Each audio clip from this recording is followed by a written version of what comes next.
Well, let's get reactions to President Tinubu's independence speech. Political affairs analyst Jide Ojo joins me on the news. Thank you very much, sir, for your time. What's your assessment of Nigeria's growth and development, a level of growth and development 64 years after independence? Thank you, Simisola. Happy Independence and Happy New Month. For me, we remain what Professor Ayosa Osaga has characteristically described us to be, which is a crippled giant. We remain a crippled giant 64 years in terms of growth, in terms of development. I don't know whether you have seen or you know of any of the 17 Millennium and Sustainable Development Goals that Nigeria is about to achieve. 64 years. No. Yes, we are not where we ought to be, but we are not where we used to be. But I think we have underachieved, largely underachieved. If you look at the state of infrastructure, the decadence in the infrastructural development of this country, in the area of education, we are seriously challenged. Also, is still giving a warning strike, warning that they will go on strike in another week or thereabouts. The state of our healthcare delivery is still very substandard. Virtually every areas of human development. Where are we in terms of human capital development? Where are we in terms of all the development indices? So we are perpetual underachiever. We are still, like I said, we are still a crippled giant. We could do better, but thankfully we remain a united entity in spite of our challenges. Yeah, so you listened to President Tinubu's speech where he highlighted the achievements made by his administration since he assumed office. Do you believe that President Tinubu's administration is on the right track in terms of economic growth and development for Nigeria?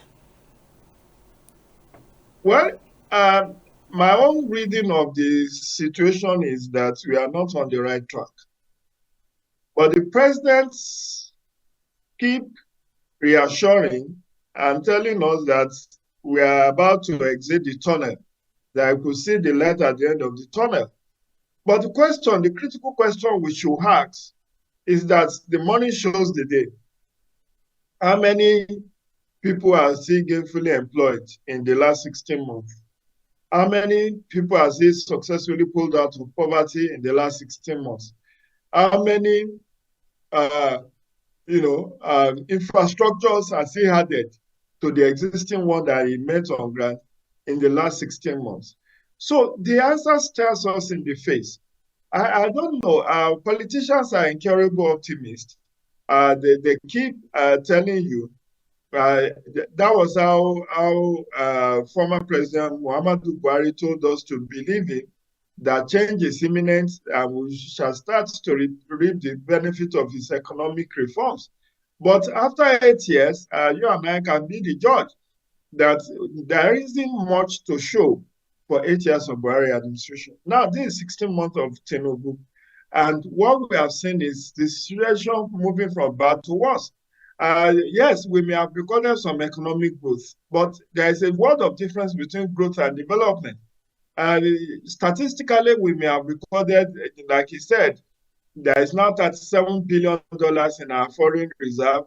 He has been able to pay some debts. He has been able to reduce running costs. Using our resources, 97% of our resources to run government, he has reduced it to 68%. But how has that impacted ordinary citizens? That's the critical question. It's not someone that he hasn't done anything. Yes, he has done something. But let me put it to you. Look at our quantum of indebtedness before Tinubu came on stream. Look at where we are with level of borrowing, how much we have borrowed in the last 16 months, and what have we to show for those huge borrowing that have been incurred in the name of this country. So we are still not where we ought to be. We are still far from the promised land. But I have to give the president benefit of doubt. If he says he can see the light at the end of the tunnel, I join in his optimism. But as another citizen, as an analyst, I have my doubts about where we are headed.